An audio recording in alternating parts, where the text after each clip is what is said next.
If nothing changes, nothing changes. The narcissist is not going to just magically change for their new partner, but they want you to think that. So they will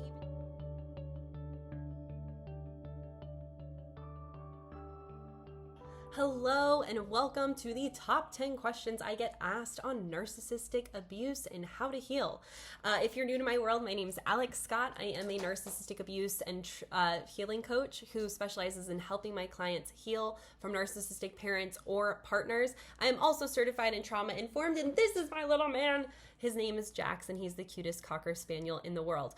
I got to where I am today because I had a narcissistic partner, and as I started healing from that partner, I realized very quickly I had a narcissistic parent, and thus kicked off the trajectory 7+ years later after starting my healing journey, really digging into my own education on trauma, how it lives in the body and the subconscious mind, and how to actually heal it.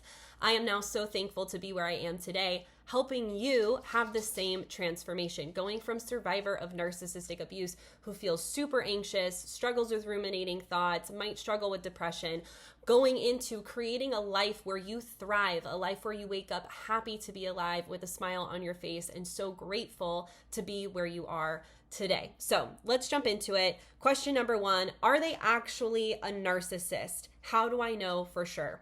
And here is the reality. You're not. You're not ever going to know without a shadow of a doubt if this person is a diagnosable narcissist. But here's what you can do, all right? Narcissistic people follow a very specific cycle of abuse. It's 4 phases long. It starts with love bombing.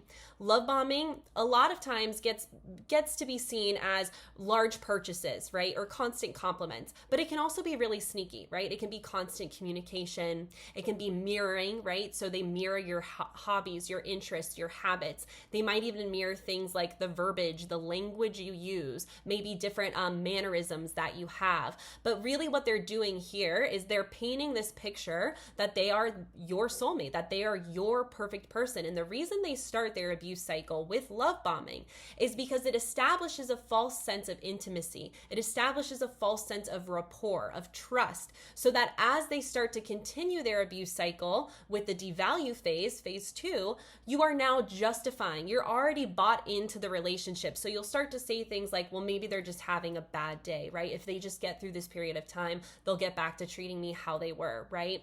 And you start to really look at this person with rose-colored glasses instead of seeing their abuse tactics for what they really are. So phase 2, like I mentioned, this is the devalue phase. This is where they start to shame you. They nitpick you. They start to belittle your emotions. They gaslight you here. They blame shift you here. They triangulate you here. And triangulating is when they compare you usually to an ex if it's a romantic partner. If it's a parent, it's usually another child of some sort, well, my ex would do it, right? Or so-and-so's child would do it, right? And they do this again to push you to conform, to push you to do or say whatever it is that they want you to do or say, right? The third phase is the discard. Now, this can show up in a few different ways. For me, my narcissistic ex, it was cheating. They constantly cheated on me, right? Other ways, it might be silent treatment. It might be disappearing, ghosting. With a narcissistic parent, it can be withholding affection. A lot of the stonewalling silent treatment happens with a narcissistic parent, right? They pull away. And really what this discard phase is used for is to ignite all of your abandonment wounds that causes you to want to try and reconnect, that causes you to chase, that causes you to want to reestablish some kind of intimacy so that you feel soothed, right?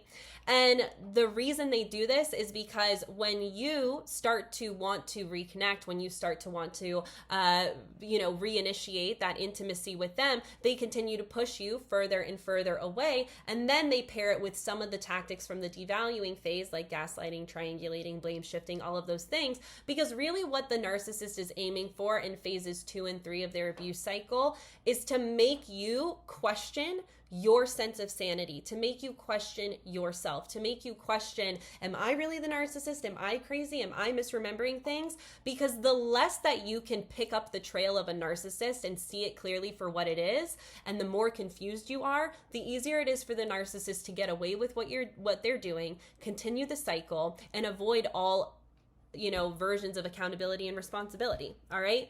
And the fourth phase is Hoover. And yes, Hoover, like the vacuum, it is called Hoover because it is meant to suck you back into the relationship. Again, whether with a partner or a parent. With a parent, some Hoover techniques can look like a big purchase, right? Let me take you to Disneyland. Let me let you skip school today, right? These Hoovering techniques might be a purchase of, usually a purchase of some sort. It could be, getting you something you've always wanted. It could be, like I said, skipping school, just something that the child really would love to do, right? With relationships, Hoovering can look like showing up at your doorstep, lurking you on social media. It can look like showing up at a place that you frequent or your workplace. It can look like emailing you. It can look like texting you.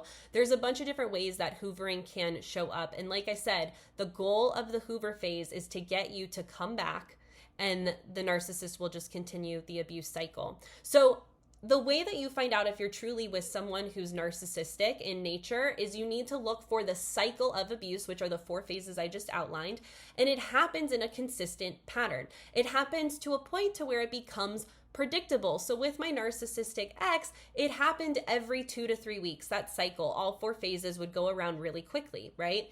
The other thing to kind of note here is the more narcissistic supply a narcissist has, the faster the abuse cycle is going to happen because they're jumping from supply to supply really quickly.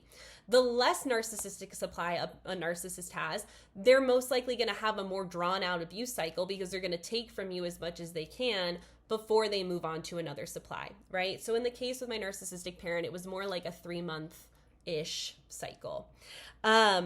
The other thing that I have noticed is a heavy correlation, but not a causation with narcissism and narcissistic people, is that truly severe narcissistic people do not have deep, conscious friendships. They might have surface level friendships that enable their abuse, but they don't have deep friendships where someone truly knows them, where they can call someone and say, hey, I'm feeling this kind of way. Are you available? I need someone to like hold space for me, right? Like they don't have relationships like that where they call someone in a time of need or they call someone for feedback, right? Because narcissists struggle with being empathetic, right? They can't be empathetic. They can show cognitive empathy, but not true empathy, right? And so because of that lack of vulnerability and that lack of empathetic connection, their friendships are never truly deep. They're very surface level and they're very much on their terms. So that's something else to kind of look for within this person to see if they are truly narcissistic or not. Question number 2 that I get all of the time: can a narcissist change or can they heal? And I want to be very clear here. Can is very different than will, right? Can a narcissist change is different than will a narcissist change. So first I want to answer the question, will a narcissist change? Will a narcissist change? Most likely not, okay? Narcissism comes from unresolved childhood trauma that is so deep. The inner vow that a narcissist makes to themselves is, I will avoid shame at all costs.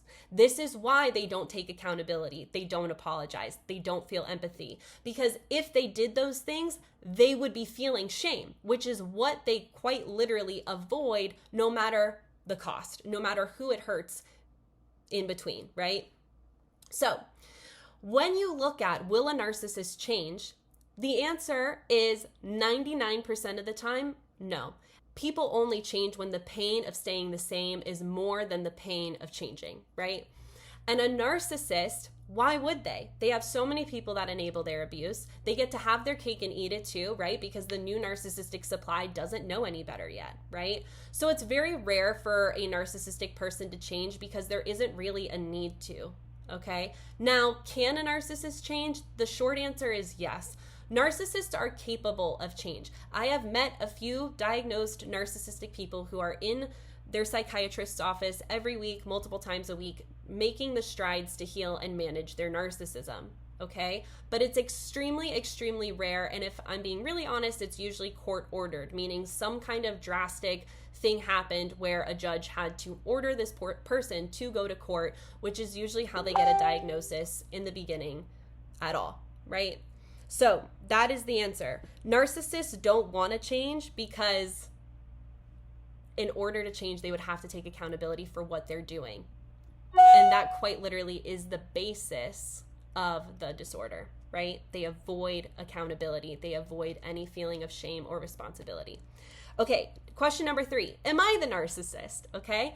Now, here is the very honest to God truth. If you are sitting here watching this video and you have asked yourself, am I the narcissist?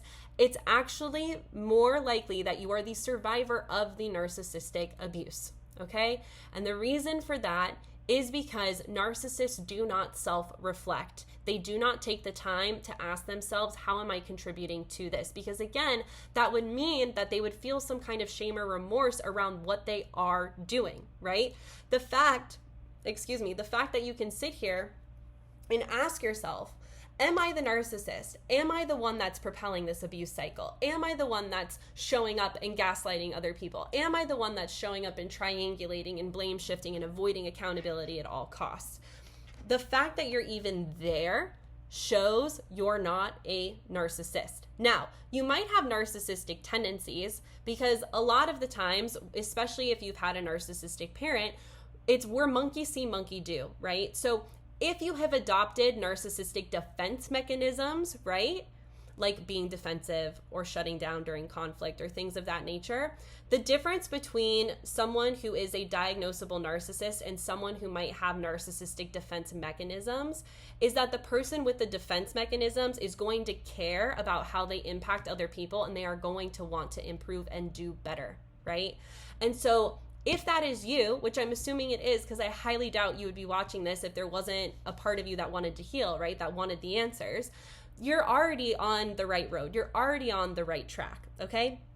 So, no, you're not the narcissist. Number 4, should I tell them that they are a narcissist? And my answer here is absolutely not. Absolutely not. Here's why. When a person is displaying severe narcissistic tendencies, so they follow the abuse cycle, right? Consistently, you realize it's predictable, right? When you tell someone they are a narcissist, it doesn't bring any kind of benefit to the conversation, because all you're doing is you're basically calling them a bully, right? And if you think about that, like if we were to travel back in time to middle school, and it's like if you saw a bully in the hallway, would you think going by that bully and being like, you're a bully, is going to make that bully see the light and stop bullying other people? No, right? You probably are like, no, that bully's gonna grab me by the shirt and throw me up against the lockers. It is the same concept with narcissists. Narcissists do not care to be told that they are narcissists. Narcissists do not care about how they impact other people, right? Again, they avoid shame. They avoid remorse. They will not let themselves feel that way. So calling out a narcissist will only do one thing. It will guarantee that you subject yourself to more abuse. Mental, verbal, emotional, and maybe in some cases even physical abuse. So really, the best thing for you to do in order to save yourself from that is for you to just silently recognize, okay, this person is tracking narcissistic, okay? And now ask yourself this question: what are you going to do to protect yourself from this narcissistic person moving forward? What are you going to do in order to heal from the narcissistic trauma left over in your life, causing self-sabotaging habits, maybe a pattern of attracting narcissistic people, right? But calling out a narcissist is never going to work for you. It will only backfire. It will only backfire. All right, number 5. Does a narcissist ever realize that you are a catch and that they are losing you? Okay? Now, this is a nuanced question because we need to understand that narcissists don't love you from a place of genuine love. They love you for what you can do for them. And so do they miss you in the sense that, like, I miss having you around, like I lost this person, woe is me? No. They miss you for what they got out of you. They miss you for what you could do for them. And this is true for both parents and partners. Narcissistic parents love their kids because it makes them look like a good human. It makes them look like a parent. It makes them keep up with the Joneses, right? Like that saying. But it's not genuine love, which is why a narcissistic parent sticks to the same abuse cycle, right? Love bomb, devalue, discard, and Hoover with their children. It is the same process. It's the same abuse tactics. And then with the narcissistic partner, it's not like they realize, like I said before, like you're a catch. It's just, I miss this person giving me attention. I miss the sex I had with this person, right? I miss even like the power they had over you. They'll miss that, right? They know how to get a rise out of you. They know what to say to push your buttons and to get a reaction out of you, right? And they'll miss that power dynamic, but they don't miss you for the human that you are, right? For the human they got to experience as they were in relationship with you. Number 6, I don't want to leave. Can I make it work? I don't want to leave the narcissistic partner. Can I make it work? Okay. And in a second, we'll talk about, I don't want to cut out the narcissistic parent. Can I make it work? And the truth is that no, no. I'm going to go into a few different options here, but the reality is that a narcissistic person is not going to change unless that person seeks out consistent individual therapy for years, okay? Some of the narcissists that I have spoken to, that I've seen, who are doing the work, they've been in therapy for over 5 years, and they are still admitting how hard it is to control the compulsive behaviors that their narcissism pushes them to do. Okay, so can you make it work? If you are okay being treated this way and you want to tolerate that, then I guess you could make it work. But my question really for you here is, what is it costing you? If it's costing you your mental health, if it's costing you your peace, if it's costing you your personality, because a lot of survivors of narcissistic abuse become shells of who they are, right? They feel like they're zombies, and the reason for that is because of the chronic abuse. You know, if you are okay living life that way, there's a part of me that wants to say, sure, stay. But that breaks my heart, right? Because the truth is that you are so worthy of a peaceful, grounded, healthy, conscious relationship with someone who adores you for who you are, that loves you, that respects you, that wants to meet your needs. And so this, and when we really look at, when I heal with my clients, right, and I take them through this journey, there's always some kind of unresolved childhood trauma in the survivor of the narcissistic relationship that is let them accept the narcissistic partner and take, meaning accept these unhealthy behaviors from them, take the bare minimum as forms of love. It's usually stemming from a parent or caregiver trauma, like whether you had a narcissistic parent or there was inconsistent care or you have an anxious attachment style. There are certain things that can show up that cause you to want to settle for unhealthy relationships because it feels like it's the best you'll ever have. It feels like it's the only person that's ever going to get you. But this is really trauma. So if that resonates with you, I invite you to plug into the healing work, okay? The other thing is with a narcissistic parent, same thing, right? I myself had a narcissistic parent, and I started learning how to just try and manage the relationship with them. Boundaries, gray rocking, limiting contact. And for some people with narcissistic parents, that's enough. A maze, right? Now, there are people whose narcissistic parents are more severe and pair their narcissistic abuse with other forms of abuse, like religious abuse, financial abuse, and other things of that nature, okay? And if that's you, very similarly to me, I cut my narcissistic parent out. I wasn't going to tolerate that. And in about 2 months, it's going to be a 3-year anniversary of me cutting out my narcissistic parent. Now, with that being said, if you're not at the point of cutting out the narcissist yet, right, and you are worried the thoughts that come up might be like, I don't want to be alone, or what about holidays, or what about grandchildren, right? I want to say, like, these are valid concerns, and every narcissist makes every holiday about themselves, right? And they ruin birthdays, they ruin, different anniversaries, they ruin celebrations of all kinds because the narcissist needs to have the spotlight on them, right? And so I just want to say, if that's you and you're hesitant to cut out the narcissistic parent because you have a fear of like, well, I don't want to be alone on Thanksgiving, or what do I do if I, don't have a relationship with my other parent?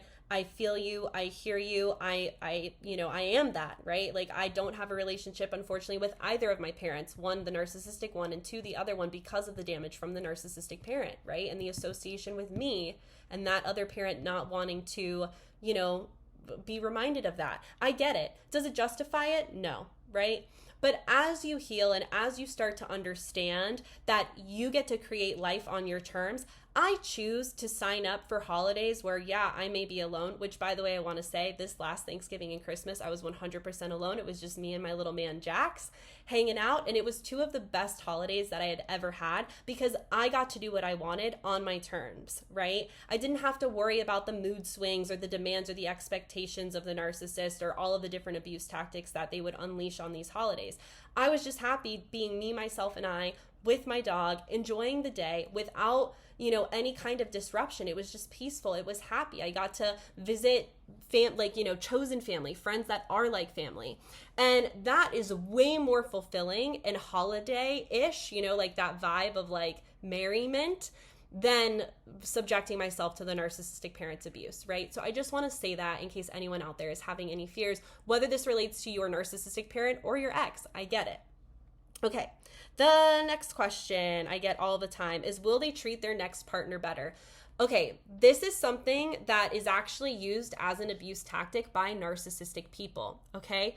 No, if nothing changes, nothing changes. The narcissist is not going to just magically change for their new partner, but they want you to think that. So they will even send texts, emails, they'll try and call you, maybe they'll leave voicemails, they'll show off on social media, which is why no contact is so important, okay? No contact isn't to punish the narcissist, it's for you. It's for you, okay?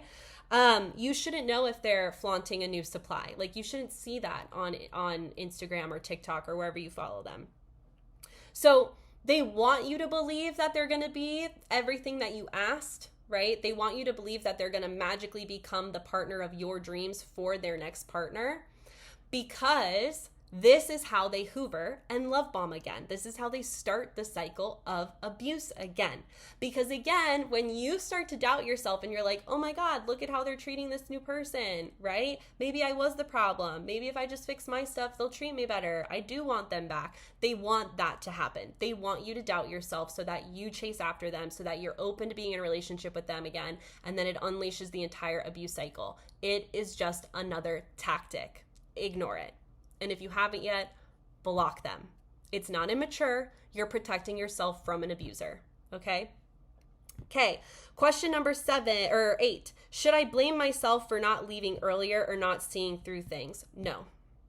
No.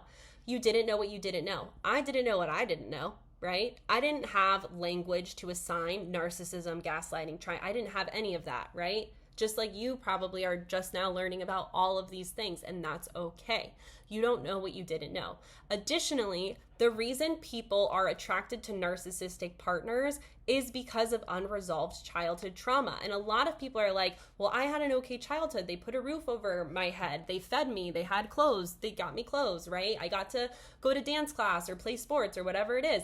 But the difference that we need to understand is that helping you survive through childhood is very different than meeting your emotional needs through childhood. And narcissism is emotional manipulation and abuse, right? So when we track back through our childhoods and we realize that we have childhood trauma, little t trauma in childhood could look like a parent dismissing your emotions or not being there for you consistently, right? A parent even mocking your emotions, like making fun of you for crying, or a parent who wasn't there all of the time, right? They were inconsistent with their care. One day they responded to you in one way and the next they responded to you in a different way, right? There's so many different subtle forms of little t trauma that can occur in childhood that leads a person to being attracted to unhealthy narcissistic relationships and enabling that abuse cycle.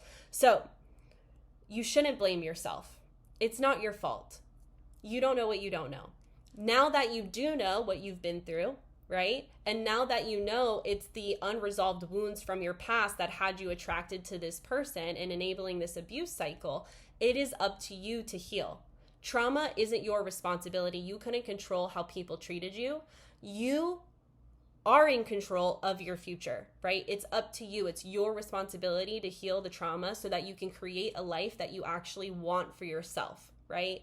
All of the self-sabotaging patterns, the people-pleasing, the codependency, all of these types of words that we use as labels, right? I'm a hopeless romantic, I'm a giver. All of these different forms of how we self-identify are actually rooted in trauma. They should not be normalized in the sense that, like, it's okay, I'm just a hopeless romantic, right? No, it means you give at the expense of yourself because somewhere in childhood you were trained to give at the expense of yourself. And when we resolve that wound, you will then be attracted to secure, healthy, conscious partners that actually want to grow with you and love on you in a genuine, healthy way. So don't beat yourself up, and don't beat yourself up for not leaving sooner. You know, everyone stays in narcissistic relationships for different periods of times. But what I can say is that the statistics show it usually takes 7 to 9 attempts before someone actually leaves a narcissistic relationship, because the abuse cycle can be so confusing to spot. And not only that, it feels scary. Like, can we just make room to say, like, it feels really scary cutting out and leaving a narcissistic person, right? There's a lot of confusion. There's a lot of fear that comes up. And it's okay. It's understandable, right? Give yourself the grace that you need, right? Treat yourself the way that you wish your ideal partner would treat you, right? Apply all of the love, grace, forgiveness, and compassion that you have given to your narcissist to yourself, and see how that changes things for you. Number 9, what is a narcissist afraid of the most? What is a narcissist afraid of the most? 1, feeling shame. Feeling shame. They're terrified of feeling shame. They will never feel shame, right? They refuse to feel shame. And so that's what they're afraid of the most. Now, I want to take this a step further and say, what is the best way to get back at a narcissist? And that is by disappearing from their life, by not reacting, by not letting them have power over you. The best way you get back at the narcissist is by moving on and living your best life and letting them watch you from the sidelines, right? Like, that is the most frustrating thing for them, because that is when they know they have no power over you anymore, okay? Now, I'm not saying take photos of your new person and send that to the narcissist. Then you're just fighting fire with fire. You're stepping into narcissistic tendencies just to get back at them. That's not the vibe, right? We want to be the bigger person. We want to lead with high-level consciousness, right? Which is you truly committing to yourself for your own desires and to create the life that you love, right? Create a life that you're so excited to wake up to every day. And by you focusing solely on that and truly falling in love with who you are and truly falling in love with your life and feeling all of those wonderful feelings of joy and abundance and gratitude, that is going to fuel you into what we call nowadays a glow up, right? But the narcissist is going to see that they have no power over you anymore, right? Which is the goal. That's the goal. The other thing that I want to touch on here is this is also how you manage the smear campaign, right? Narcissists love to utilize a smear campaign to position themselves as the victim and you as the abuser. And a lot of times people come to me saying, but I want to explain to these people that they're telling lies, that this person's a narcissist. But when you do that, you're actually fueling the narcissist's case. The better thing to do is to show them, don't tell them. And the way that you show them is by being the best version of you day in and day out, is by leading by example, displaying the opposite behaviors that the narcissist has spoken poorly of you on, right? Like, they're not true. So let them be not true. And you get to demonstrate that those statements from the narcissist aren't true. Lead by example. All right. Okay. Number 10.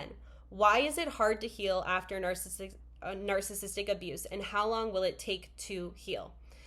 So, how long will it take is different for everyone depending on how much you commit to this process, okay? I have clients that work with me, and within 6 weeks, they tell me they feel like a different person, and that's only halfway through my private coaching program. 6 weeks. What would you do today if you knew that in 6 weeks from now you could feel like a different person? Okay, the reason my clients make such huge progress is because of the bottom-up evidence-based approach I use with healing. It is all backed by science, okay? And we start with the nervous system work, so you exit your survival response, and then we utilize processing modalities like EMDR, somatic experiencing, internal family systems, also known as parts work, to unwind the trauma, process the trauma, and reintegrate ourselves into a better way of being in our lives so that we can truly cultivate the life that we desire, right? Showing up with confidence, having more self-compassion, owning our boundaries, not feeling fear when we say no, standing up for ourselves, healthy fighting, right? Like, how do you determine healthy communication, healthy conflict resolution in a partnership versus something that's toxic? All of these are things that I cover in my programs, all right? So how long will it take? It depends on the modalities you use. If they're trauma informed, if they're bottom-up approaches, those are the best things to utilize for trauma healing, no matter the kind of trauma. And why is it so hard to heal? Here's why. There's a few reasons why, all right? One, we have this funny little thing called the fading affect bias, and this is when we leave the narcissist, no matter if it's a parent or partner, this will happen, and our brain starts to romanticize the past while remembering the good and having temporary amnesia for the abuse, meaning it forgets. It forgets about the unhealthy things that happened. If that is you, you can use either a journal or, better yet, a video just recorded on your phone, where you remind yourself, you tell yourself, hey, these are the things that have happened to you. These are the things that have been done to you by this person. This is why you're deciding to leave. I did that. I did both versions of that, the journaling, and I still have it, and the voice note, which I don't have, okay? So definitely use those two things. The other reason it's really challenging to leave, and this is actually why a lot of people go back as well, is the emotional addiction aspect. Yes, you can become addicted to emotional states the same way you can become addicted to substances, okay? And the reason for this is because when you have emotions, there are certain hormones that are put into your body while you're experiencing those emotions. So when you're feeling good and you're having happy times, right? Like you're having sex, you're really enjoying your life, right? You're feeling all the lovey, yummy, dummy. You're feeling all the lovey-dovey things that the narcissist is love bombing you with, right? When you are feeling that, your body is spitting out hormones like serotonin, dopamine, oxytocin, right? So it's all these feel-good hormones. Then when the abuse happens, you crash, and you're experiencing intense emotions of fear, anxiety, right? All of these negative things. And those hormones are the cortisol, the adrenaline, and all of the icky hormones. And when you have these two huge drastic differences where you're getting, high off of a cocktail that is really feeling good, and then you're dipping into a low off of a cocktail that's really icky, your body, your nervous system gets used to that entire roller coaster cycle. This is why people will enter healthy relationships and find them boring, right? There's no drama. They're kind of like, whoa, hypervigilant. Like, should we be fighting more? Like, there's no drama here. Why? Because you're used to this, right? This is why a lot of people may even sometimes find within themselves they want to pick a fight. It's like things are too calm, like, but I'm used to this drama, so let me pick a fight, right? Because that feels familiar. This is also why people can be addicted to comparison. So like lurking the narcissist's new partner and, oh my God, they're prettier than me, they're better, more successful than me, they're funnier than me, right? You're used to feeling bad about yourself. And so you subconsciously seek out different habits that continue to make you feel bad for yourself. These are all forms of emotional addiction. And so when you are trying to leave a narcissistic relationship and you are emotionally addicted to the high highs and low lows, you will go back. Not because you actually want to feel like this, but because that's all that's familiar to you.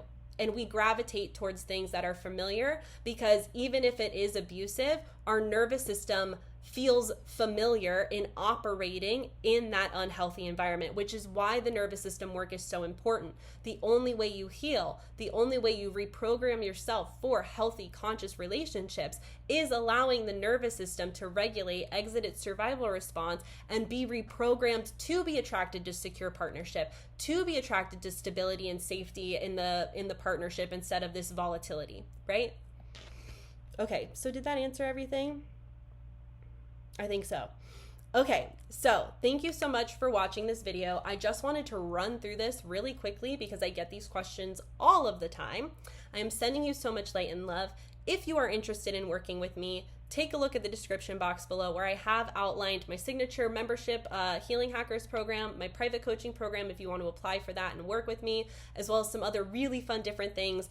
where you can take your healing into your own hands by hacking your nervous system so you get out of anxious spirals, out of depression spirals. I've even had clients heal their anxiety to the point to where they've gotten off their Xanax prescriptions from the stuff that I teach in my Hack Your Nervous System course. It's only $33, so that's a great place to start if you're new to my world. And if you have any questions or anything that you want to add to this video, please drop it in the comments below. I'd love to see what you have to say, what parts resonated with you most. And I am sending you so much love. I will see you on the next one. Bye.